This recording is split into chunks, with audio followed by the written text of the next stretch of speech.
ইউটাই ছিল আমাদের আসলে সবচেয়ে বড় রপ্তানির জায়গা। সেই ইউতে আমরা জানেন যে ট্রাম্প ট্যারিফ যখন নিয়ে বা সারা বিশ্বে তোলপাড় হলো, তখন বিশেষ করে চায়নার উপর যখন 50% ট্যারিফ ইম্পোজ করলো, তখন চায়না কিন্তু সরে গেল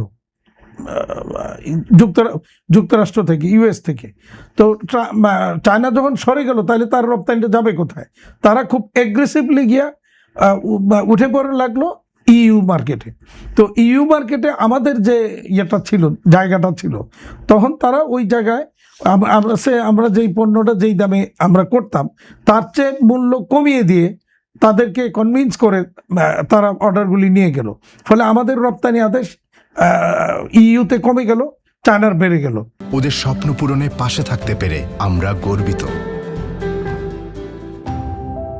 আবার ইন্ডিয়া ইউর সাথে এফটিএ করেছে, ফ্রি ট্রেড এগ্রিমেন্ট করেছে, ভিয়েতনাম করেছে। তো ফলে তাদের কিন্তু একটা ফ্রি অ্যাক্সেস কিন্তু পেয়ে গেল তারা, যেটা আমাদেরকে একটা ডিসঅ্যাডভান্টেজ পজিশনে ফেলে দিল। তো সব কিছু মিলিয়ে ইউরো মার্কেটের আমাদের অর্ডার কমে গেল, বাড়লো ইন্ডিয়া এবং ভিয়েতনাম এবং চায়নার। আমাদের অর্ডারগুলো তারা নিয়ে গেল। হ্যাঁ, তারা নিয়ে গেল, শিফট হলো। আপনি যদি দেখেন, আমি মাস দুয়েক আগে আমি এখানকার একটা বড় ব্র্যান্ডের কান্ট্রি ম্যানেজারকে ডাকলাম, আমাকে ইন্ডিয়া থেকে তথ্য